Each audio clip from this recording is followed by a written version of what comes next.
¿Qué onda, raza? Bienvenidos a un nuevo episodio de podcast aquí en Archivo de Cancha. En esta ocasión tenemos aquí a un invitado muy especial, un amigo de, pues ya de algunos meses, se podría decir un poquito más de un año, Dayan García, el cubano. Dayan, ¿qué tal, hermano? ¿Cómo estás?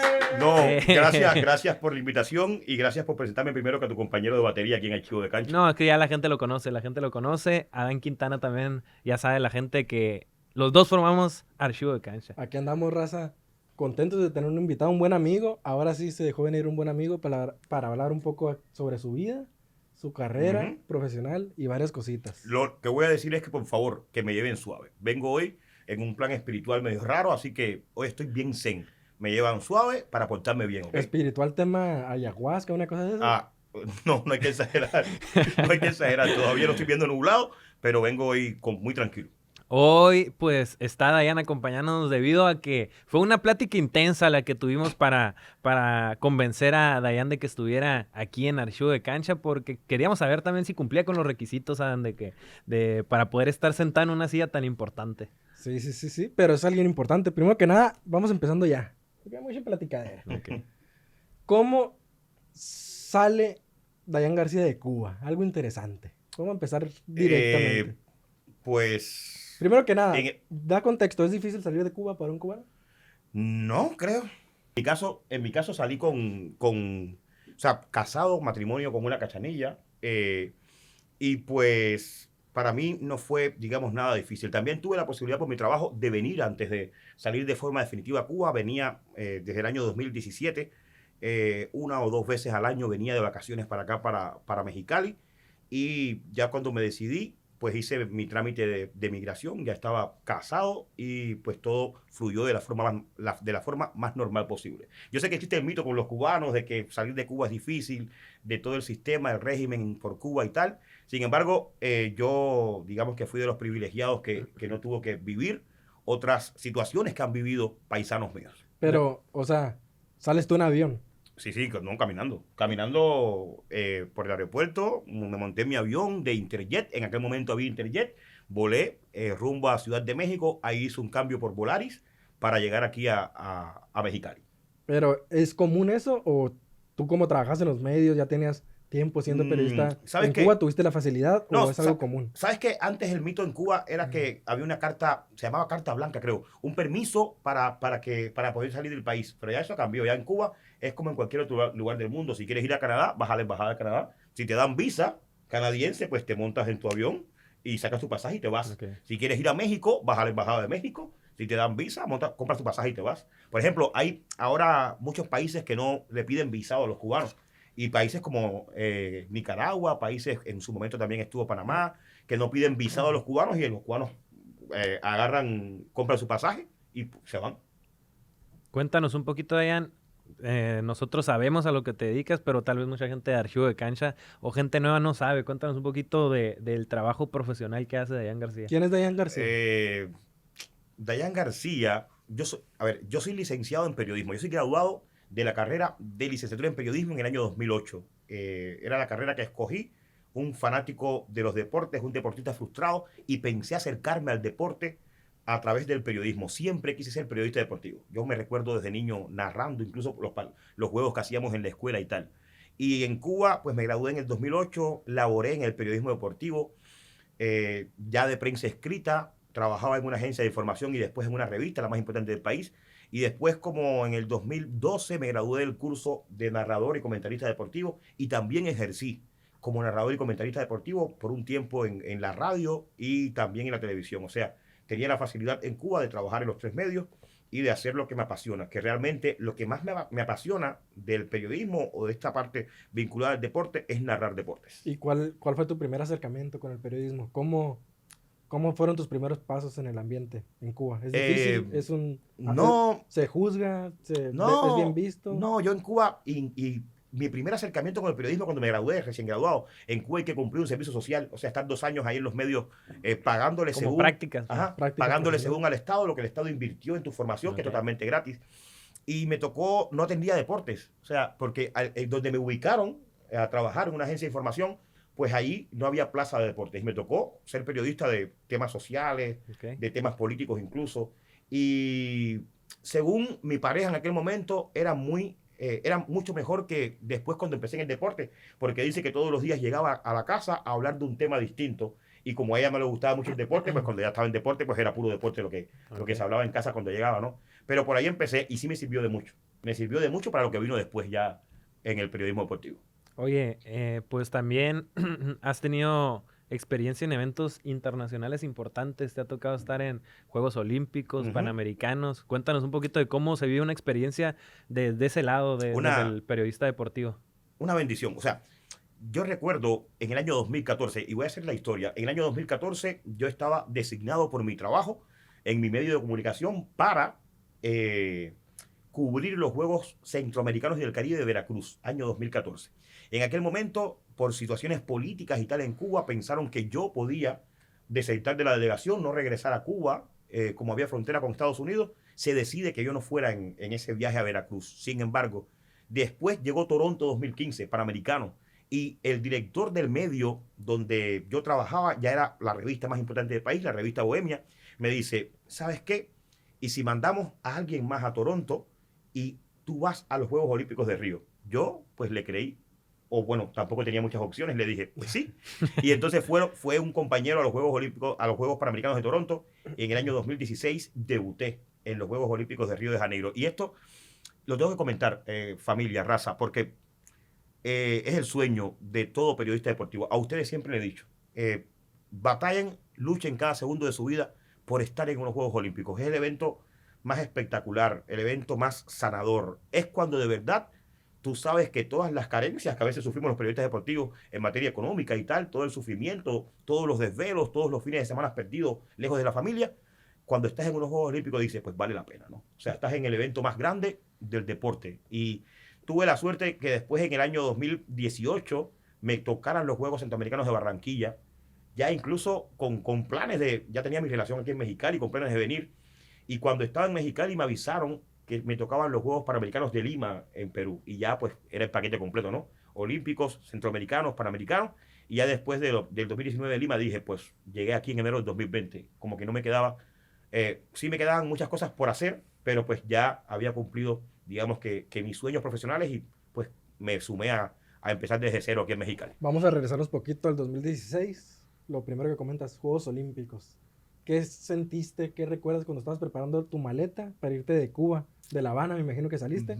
Sí. Rumbo a Río, a Brasil. No, ya lo sabía, creo que con 8 o 9 meses de antelación. Ya se sabía que yo era uno de los designados. Era el único que no había estado en juegos múltiples anteriores de toda la delegación de prensa que fue. Lógicamente eso crea, pues, digamos, conflictos, ¿no? Eres el novato, el nuevo, el primerizo. Y me metí en un curso de portugués. Eu falo portugués muy bom. O sea, me metí en un curso de portugués porque pensé que no, y es neta, güey. O sea, en Cuba hay una escuela que se llama... No podía pasar un segundo. Se llama... Si hablas portugués... Sí, eu falo. O sea, y cuando digo falo me refiero a la palabra portuguesa, no a lo otro. Okay. No, el tema es que dije, pues a lo mejor me sirve de algo el portugués. Y estuve en Cuba en una escuela que se llama Unión Latina, ya lo iba a decir en portugués, Unión Latina, y en Unión Latina pues estuve 6 meses con la profesora Moristiña y aprendí, es muy fácil, es una lengua igual latina y lógicamente pues tiene una base que a nosotros los de habla hispana pues no nos es ajena, ¿no? Okay. Y aprendí un poco de portugués y después era el traductor de la delegación de prensa por allá por Río. Pero es increíble, yo pues no sé, el momento más sublime de mi vida y tuve la posibilidad de vivirlo, de vivir las 5 medallas de oro de Cuba, con lo que significa estar con Cuba, su historia en el deporte y tal, pero también de vivir momentos importantes del deporte, como las 2 últimas carreras de 100 y 200 metros de Usain Bolt, por ejemplo, como partidos de tenis de Federer, de Djokovic, que son deportes que en Cuba pues no le iba a dar cobertura, pero sí realmente a uno como ser humano, como fanático del deporte que somos, pues te sirve muchísimo. Una verdadera locura, de verdad. O sea, yo viví una locura en Río de Janeiro. Recuerdo también que me platicabas alguna vez que tú aprovechabas, o la mayoría de la delegación cubana que iba de prensa, de atletas, de lo que sea, para tratar de comprar las mayores cosas que podían, televisiones y lo que quieras. No, en Cuba, y tú regresabas a Cuba y te hacías rico, dices tú. No tanto como rico, pero sí, o sea, no es menos cierto que en Cuba, pues igual hay carencias, ¿no? Y esos viajes también, aunque uno profesionalmente, pues se sentía pues en el cielo, ¿no? Pues también había que resolver otra parte económica importante, ¿no? Y parte de carencias también de equipos y de cuestiones que en Cuba son difíciles de conseguir. Y ahí aprovechábamos todo, nos daban una dieta para comer, a veces ni comíamos o resolvíamos ahí comida como fuera, para ahorrarse ese dinero en dólares y poder comprar, digamos que un poco de cuestiones para llevar para Cuba. Muchas cosas no las quedábamos, la familia también disfrutaba y otras se vendían a un precio mucho mayor, no voy a decir números, pero sí también era una posibilidad de resolver económicamente la vida en Cuba, que a veces es tan difícil en materia económica, ¿no? Dayan, a comparación de lo que ganas, pues ahorita que trabajas acá en Mexicali, Sin ¿cuánto decir números, ganabas? pero- ¿Cuánto ganabas en Yo, Cuba? yo no sé si es, bueno, este es un poco serio, ¿no? Pero ya te iba a decir perro, por la confianza, ¿no? A ver, O sea, ¿cuánto ganabas en por en tu ejemplo, mejor etapa? por Pues? ejemplo, yo en Cuba, y digo que era privilegiado, porque también en el mundo del periodismo a veces tienes la posibilidad de hacer varias cosas, ¿no? Sí. Y por ejemplo, yo en Cuba era el jefe de la redacción deportiva de la revista más importante del país, ¿Revista qué? la revista Bohemia. Bohemia. Ajá. Era ¿Desde qué año? desde 1908, fundada en 1908. Era además, Me sabía el dato. tenía un programa de televisión, tenía un programa de radio, también escribía una revista dedicada o sea, escribía de autos clásicos. Además de eso, animaba los fines de semana en un parque de atracciones, había un toro mecánico y también animaba ahí. Y cuando unía todo eso, pues digamos que mi salario pues, era por encima de la media. Pero para ponerte un ejemplo, si hubiera vivido de mi salario como jefe de la redacción deportiva de la revista más importante del país, en mi tiempo, ahora eso cambió un poco, pues no sé, ganaba unos $27 al mes, algo así. $27 al mes. Y Ajá. eso, ahí era un salario por encima de la media. Ajá, un salario igual la prensa es mal pagada en todos lados. O sea, Sí. la prensa es mal pagada en Cuba, en Hong Kong, aquí en México y tal, ¿no? Pero digamos que sí era un salario por encimita de la media. Ajá. ¿Qué Pero, alcanza? no sé. ¿Qué alcanza? O sea, para entrar en contexto y no... O sea, porque no- son no- $27 al mes. Sí, No sé, no, en aquel tiempo te podías encontrar, no sé, un pantalón, ¿cómo le dicen aquí? Un jean. Sí, Ajá. jeans. Un jean de eso de mezclilla en $25. No, Sí. o sea, trabajas un mes y te alcanzaba O sea, sí. para un pantalón. Una botella de aceite ¿cómo se llama? De un litro, ajá, Un litro de aceite. un litro de aceite que te costaba $2. O una botella de, ¿cómo le dice aquí? De soda, de Coca-Cola. Allá no hay Coca-Cola, es otra soda, ¿no? Se llama tu cola, las Coca-Cola No, de Cuba. la Tu cola, tuya. tu colita. La mía no, ni la No. tuya, la de él. La que está, Sí. del que está atrás de cámara. Sí, pero costaba unos 50, $1.50, por ejemplo. Y en Cuba también había dos monedas, ya eso cambió, unificaron las monedas, pero habían dos monedas. Era una complicación. La Oye, neta. carnal. O sea, pero, o sea, para entrar un poco en contexto y la gente que nos entiende un poco más, que obviamente no es tan difícil de comprender. Estás hablando de que ahora, actualmente, aquí en Mexicali, tampoco no es que nos vaya de maravilla, Ujú. pero por una narración, para que él narra, también narras en Ujú. partidos locales aquí en nivel Mexicali, en una narración ya ganaste más de lo que ganabas al mes en Cuba. Sí, igual la vida es diferente. No hay comparación, brother. Y sin embargo, y esto siempre lo digo, brother, en Cuba, carencias aparte y tal, Cuba que ha sido un país tan politizado que la gente, cada vez que menciona Cuba, piensa en la política de Fidel Castro y tal, pues la gente intenta ser feliz con lo poco que tiene, brother. Sí. Y he visto muchas personas que han viajado a Cuba y han cambiado totalmente el concepto y las ideas que tienen de Cuba, brother. Pero, sí, o sea, aquí económicamente es todo totalmente diferente, brother. Pero a mí la economía, yo he sido feliz sin dinero, con poco dinero, con mucho dinero. He sido totalmente la misma persona, brother. A mí el dinero no me mueve mucho. Aquí lo más importante en Mexicali, más allá de los pasos que he podido dar profesionalmente hablando, narrando partidos y tal, que me han llevado desde que comencé aquí en Mexicali A ver, lavando espérate, ahí te voy a detener autos un y poco. tal.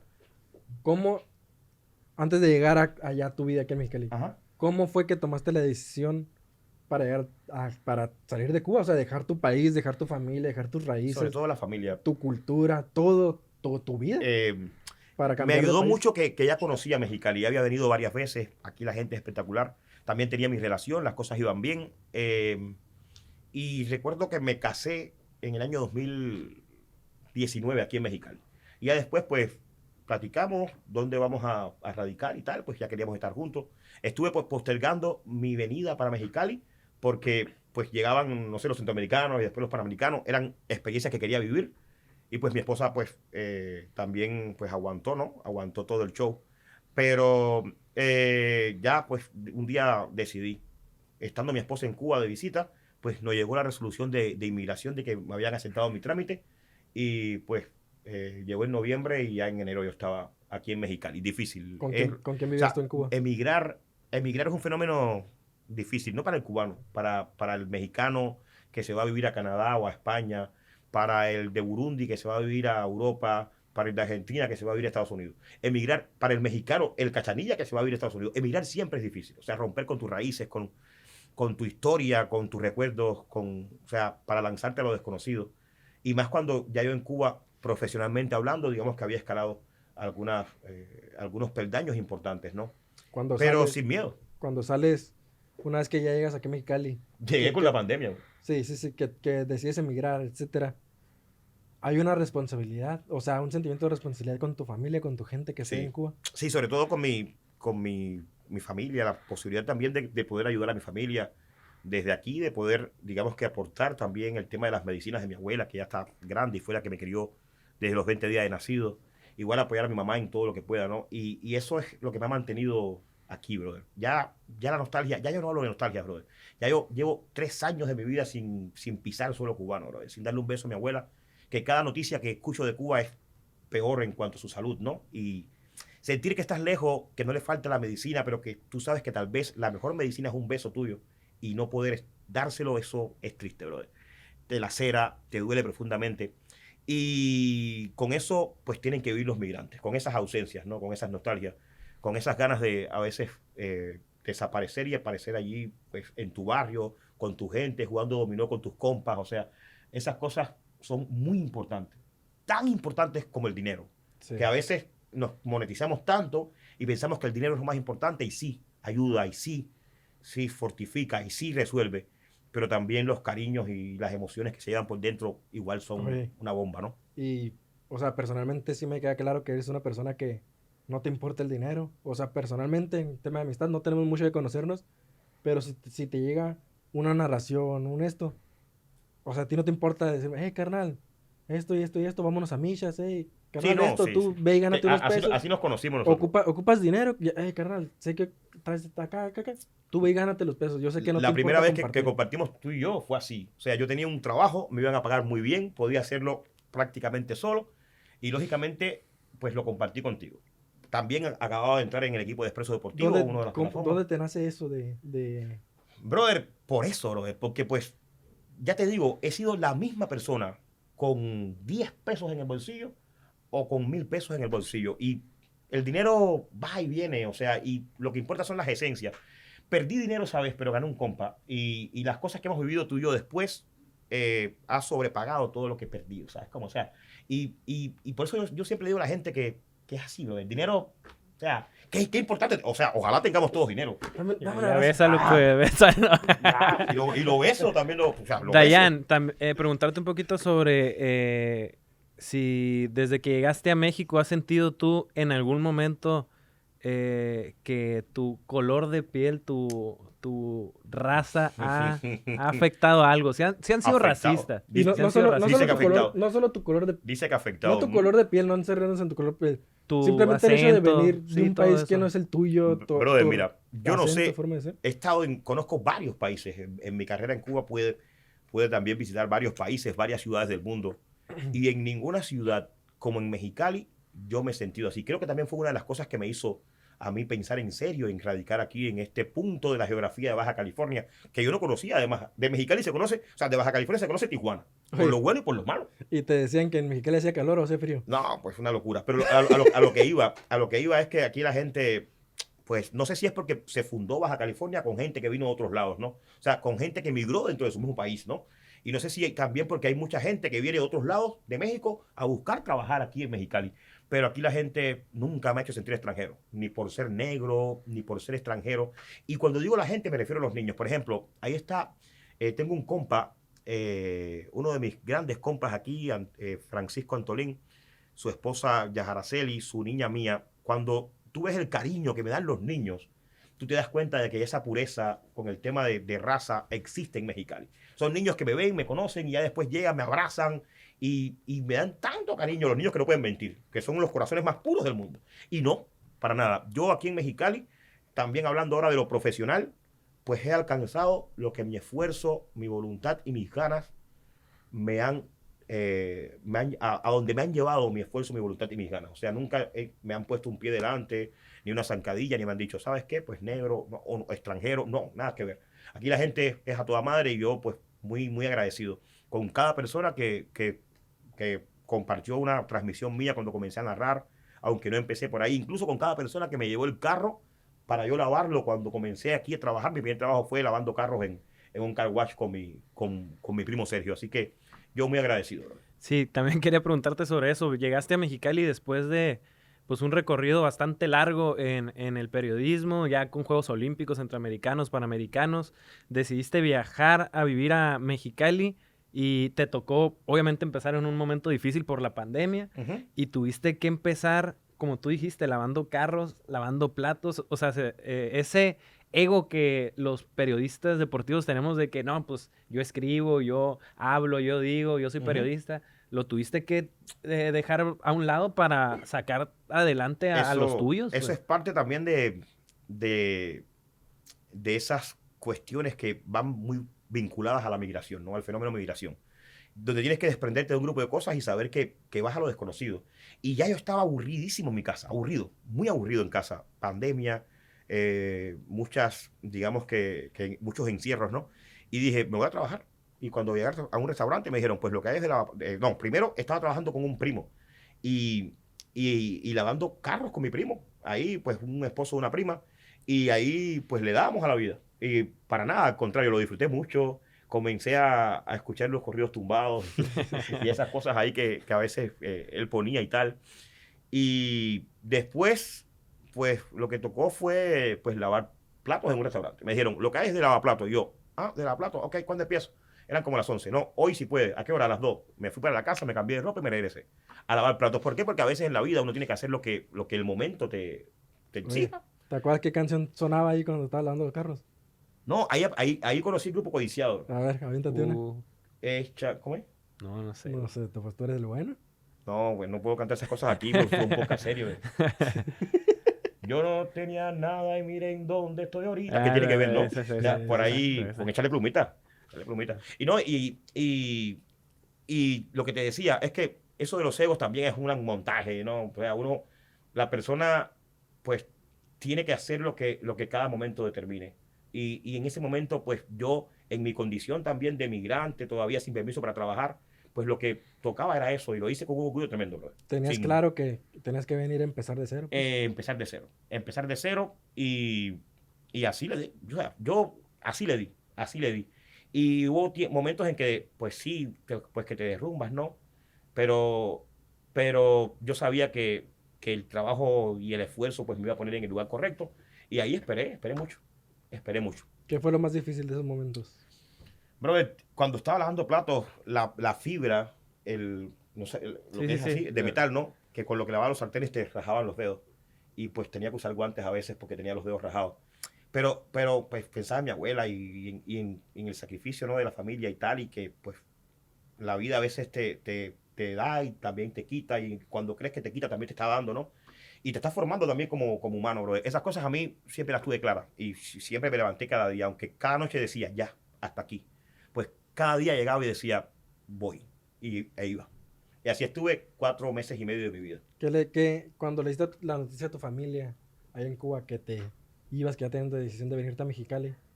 Una locura. ¿Cómo? Mi mamá, bueno, sobre todo mi abuela, ya te digo, yo nací, mi mamá me tuvo bien joven, tenía 16 años, y después no tuvo más hijos, yo soy único hijo.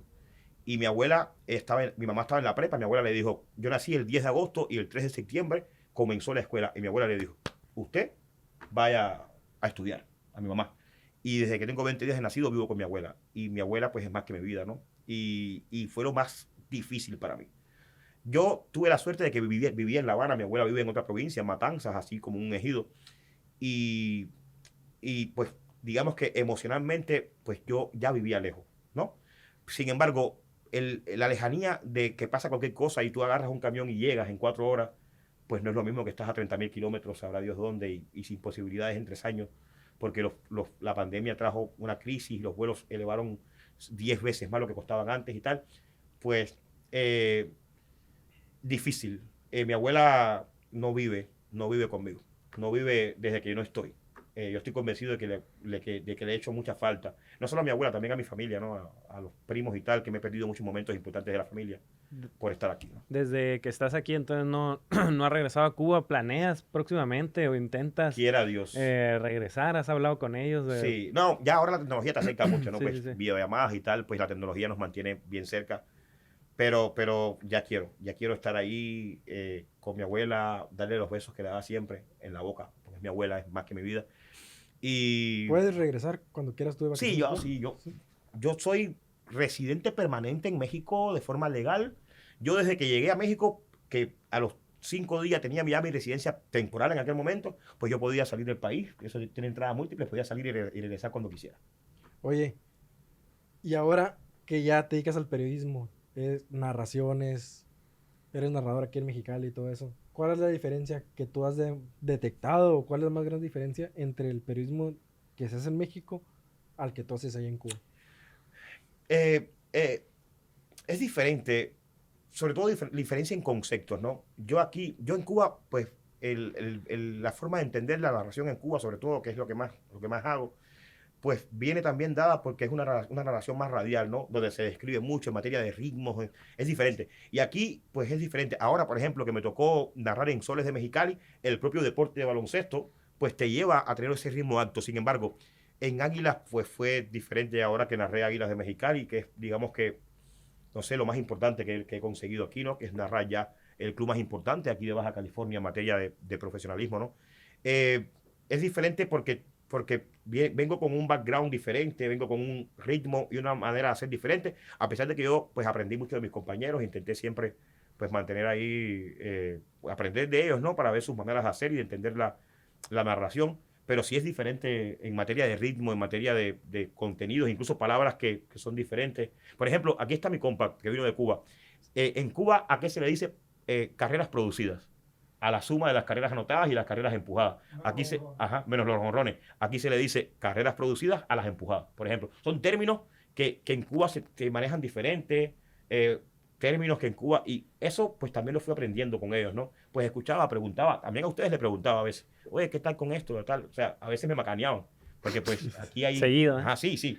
Sí, Pero, seguido. pero sí, aprendiendo sobre todo de la cultura beisbolera de aquí, que es muy grande, es muy rica, tanto como en Cuba, pero también tiene su manera de entender aquí en frontera el béisbol, ¿no? ¿Cómo te ves? ¿Te sientes cómodo aquí en Mexicali? ¿Ya te ves Sí. toda tu vida aquí en Mexicali? Sí, yo aquí estoy, yo soy feliz, brother. Tengo una cantidad de amigos, brother. O sea, el béisbol y el softball a mí me ha dado una vida, brother, aquí en Mexicali. Me ha dado amigos que son la bomba, brother. Entrar en la asociación de cronistas deportivos me dio amigos como ustedes, en Expreso Deportivo también que me abrió las puertas. Ya yo aquí soy raza. Yo aquí en Mexicali soy raza, brother.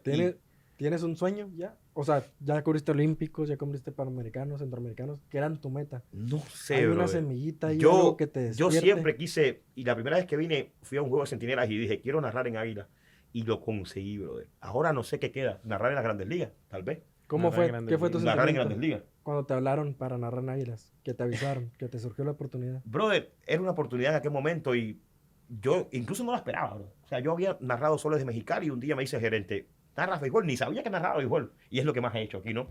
Y le dije, pues sí. Y creo que preguntó y después en una reunión con Águila hacía falta una persona y salió mi nombre y hubo sus reservas y pues vamos a calarlo a ver qué show. Y me dieron la posibilidad en la radio y en Águilas también de estar con Águilas de Mexicali. Una temporada, la primera, donde pues aprendí mucho. Puedo decir que aprendí muchísimo. Dayan, también preguntarte un consejo que le darías pues a las generaciones nuevas de cronistas, de periodistas deportivos que tienen la espinita de estudiar esta carrera, esta profesión que muchos dicen que se mueren de hambre, No, que no sirve pues realmente para nada, pero ¿tú qué les dirías a yo ellos? que disfruten. O sea, y no es solo para el periodismo, en este caso el periodismo deportivo, no, para lo que se propongan en la vida. Disfruten, o sea, vivan cada segundo de su vida como si fuera el último. Disfruten lo que hacen. Eso no te va a dar margen de error. A lo mejor no te da dinero, pero lo que tienes espiritualmente, lo que ganas cuando estás disfrutando de lo que haces, pues a veces no tiene pago, ¿no? Y sí, dinero hay que buscarlo, hay que trabajar, hay que chambear, ¿no? No esperes que nada te caiga del cielo. Hay que trabajar, a veces hay que esforzarse, a veces hay que tener varios trabajos, pero sí hay la posibilidad también de trabajar y de vivir. A lo mejor no darte los grandes lujos, pero sí, digamos que llevar el pan de cada día a casa, ¿no? Ok, Bueno. bueno. Tú que has tenido la oportunidad de estar en varios países, aparte de aquí en México, ¿cómo ves la generación de periodistas de aquí en Mexicali? Yo he compartido con con periodistas de muchos lados, ¿no? En los juegos múltiples, en cursos también he dado con periodistas de otros países. El tema, bueno, también los jóvenes que conozco son ustedes, ¿no? O sea, son tiempos... Así que... Son tiempos... ¿Qué mucha No, referencia no tiene? Son tiempos totalmente diferentes, sobre todo porque ya las tecnologías pues acercan mucho más la noticia al periodista, ¿no? Antes, yo recuerdo en otros tiempos que el periodista tiene que estar en el lugar para poder reportar y tal. Sí, Ahora, pues con un mensaje de WhatsApp ya tenemos una nota prácticamente, ¿no? Ujú. Con un audio de WhatsApp tenemos una declaración, que era lo que no había antes, ¿no? Pero yo sí creo que hay mucho talento, brother, en los jóvenes valores que conozco. También tengo otros amigos que son de otros lados, en Tepic, en Nayarit, para allá está la Sari. Tengo otros compas en Zacatecas, que también son jóvenes, y jóvenes con un talento tremendo y con unas ganas de trabajar tremendo. Esta es una profesión del periodismo, en este caso deportivo, que tiene que gustarte, la tienes que amar. Si la amas, pues los dineros pasan a un segundo plano. Mentira, el dinero siempre es importante. Reitero porque me van a decir después que vean esto. Entonces, nárrame, no te pagamos. No. El dinero es importante y sobre todo ganar por lo que uno hace, ¿no? Sí. Pero primero disfrutarlo y después vemos qué show. Así es. Bueno, Dayan, te agradecemos por estar No, aquí en ustedes. Archivo de Cancha. La verdad es que era algo que ya queríamos hacer desde hace algunas Me semanas. estaban macaneando. Sí, Me sí, macanearon. Sí, la Me verdad es que sí macanearon. lo estábamos postergando un poquito por tema de raza, carnal. Pero no, era algo que queríamos hacer y te agradecemos por acompañarnos. Esperemos y pues tu carrera, a pesar de que ya tiene bastante tiempo, pues siga con muchos éxitos. Ojalá. Yo, lógicamente, pues le agradezco a ustedes su amistad, primero que todo, y después pues la deferencia de invitarme a su proyecto, un proyecto que vine a hacer, en el que tenía muchas esperanzas y que ojalá y ya de una vez y por todas retome ese camino y ese potencial que tiene como proyecto, ¿no? Yo estaré junto a ustedes hoy aquí, en otro momento estaré donde ustedes crean que yo les pueda servir también para que este proyecto pues crezca y aquí estamos. Pues ya está, muñecos, ya saben, este fue otro episodio más de Archivo de Cancha. Dayan García de la O, para que lo sigan en sus redes sociales. Dayan García Lao y mi programa de radio Tercer Strike, todos los martes de 11 de la mañana a 12 del mediodía en el grupo Audiorama en Buenísima 850 y en la página de Facebook Tercer Strike, Grupo Audiorama Comunicaciones. Ahí me estamos. encuentro. También agradecer a la Universidad Xochicalco por prestarnos de nueva cuenta sus instalaciones. Que por cierto están bien chilas. Están muy padres las Bien, instalaciones de aquí de bien Xochicalco. chila la cabina. Y agradecer. Este bandido que ven aquí se graduó de esta Es universidad. egresado, dice. Es egresado de aquí, Adán, y también obviamente agradecer al equipo de producción, al Gus que nos va a hacer el paro ahí con la edición. Hay que mandarle un besito al Gus, un besito al Gus. Un beso al Gus, y pues raza, nos escucharemos y nos estaremos viendo en otro próximo episodio. Así es. Ahí estamos. Chao.